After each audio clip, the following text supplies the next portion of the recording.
So, the members of the digital circus definitely aren't real people, right? I've kind of thought this from the beginning, becoming more convinced with each installment. Then, in yesterday's episode, this happened. Give me a whiskey sour, but hold the egg white, since I'm a vegan. What? I hate this! How is this even possible? I thought Kane couldn't... So this is a pretty ominous moment. Most people agree Jax is referring to the fact Kane supposedly doesn't have control of their minds, and yet, per the vote, Jax is made vegan against his will. I've already seen some speculation about this moment. Maybe the vote system was able to override that restriction. Maybe Kane is becoming more powerful and doesn't know it.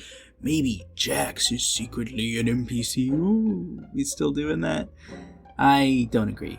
Or maybe I do, because my theory is, in a sense, the entire cast are NPCs, which is to say they were real people who each had their consciousness copied and placed into the game, and it's those copies we followed through the series.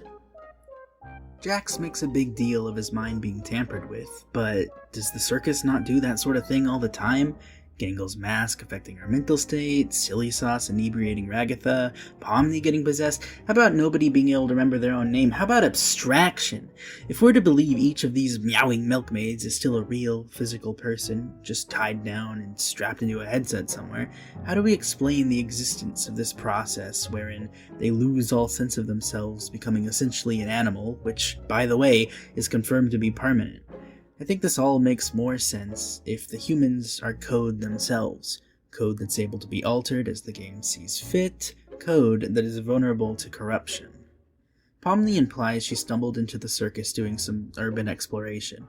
The pilot begins with her having just put on the headset in what I assume is the semi-abandoned CNA offices. But then, of course, at the end of the episode, we get that little glimpse of the outside and the headset is just sitting there, not being worn by anyone. I think the real Pomni only looked into the headset for a second, then took it off, finished up her trespassing vlog, and continued about her life. She has no idea it made a Xerox of her mind, and likely never will. For the cast of Digital Circus, escape isn't just unlikely, it's impossible. They don't even have bodies to return to. Their real-world counterparts have their own lives which likely haven't even skipped a beat since their own damnation. Ooh, I think that's fun. Very angsty. I also think it lines up with the stated theme of the show according to Gooseworks, and potentially a bunch of other hints she's made. That's just my thought. I really enjoyed the new episode, and at this point, pretty confident whatever direction the series goes in will be satisfying, so we'll just have to see. I know you guys love your NPCs, but if I start losing track of who's a human and who's an NPC, who knows what could happen?